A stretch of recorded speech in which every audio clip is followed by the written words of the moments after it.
It is National Volunteers Week, and some university students are experiencing firsthand how valuable helping others can be. So They Can is an Australian-founded charity in Kenya and Tanzania that helps educate poverty-stricken children.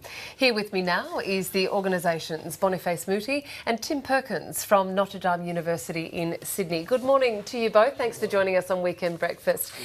Tim, if I can begin with you, you're seeing firsthand how these students are operating in the field in Kenya and Tanzania. What exactly are they doing there, and what sort of impact is it having on them?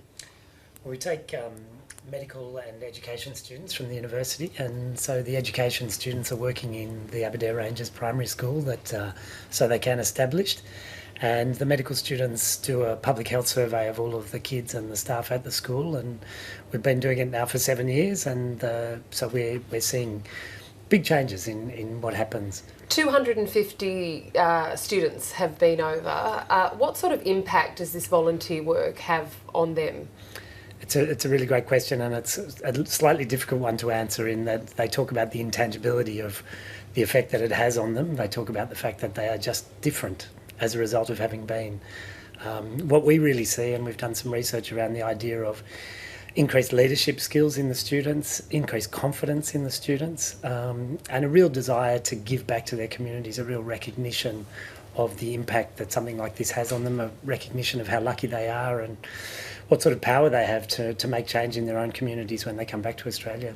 Boniface, can you tell us a bit about your story of the community you were born into and the journey you've been through? Well, thank you very much. I was born in western part of Kenya, in relatively a very poor family, and actually what really helped me is the kind of sponsorship, like the one we are seeing So They Can is benefiting from Australia, that helped me to get education and to be where I am. So it is a very incredible kind of process, especially for the poor children, to be able to get education, because it is very important, especially this time in Africa, when we have got lots of issues to deal with. Without a critical educated mass, it becomes very difficult really to solve most of our problems. Yes, so without an education, what future do these children face? Very, very difficult one, if I may say, because, education opens opportunities. If you don't have education, you cannot make good, proper political decisions, okay? And that affects your life. If you don't have education, then your economic decisions are a bit difficult, and that will definitely affect your life. So, it's a myriad of issues that can really be solved by education. Therefore, it is very critical and very fundamental.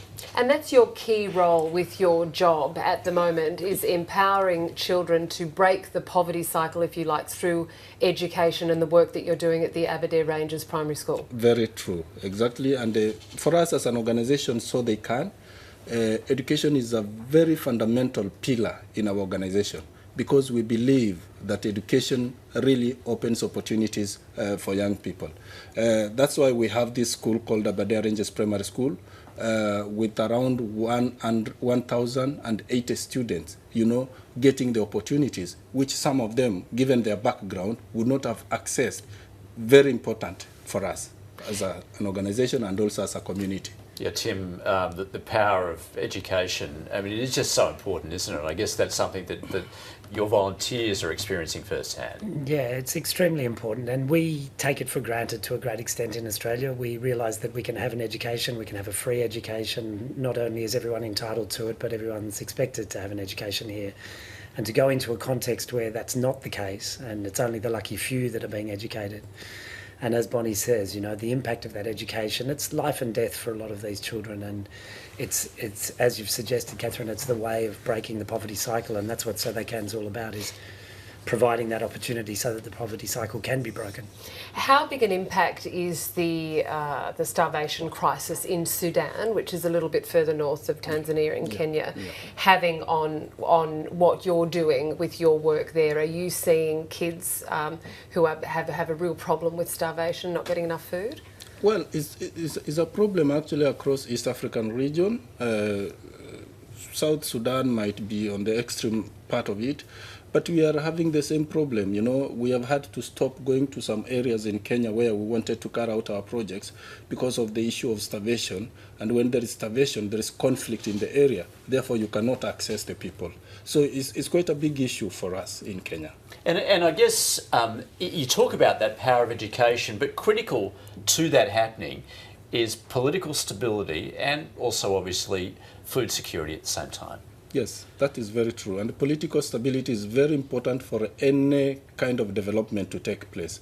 And that is the problem we are grappling, especially in Africa, that for quite some time we have not had sufficient political stability to enable long-term sustainable development to take place with our people. And education is very important and very critical. Okay, well, Boniface Muti from So They Can and Tim Perkins from the University of Notre Dame, thank you very much for coming in and sharing your stories with us today. Thank you, Catherine. Thank you so much. Thank you so much.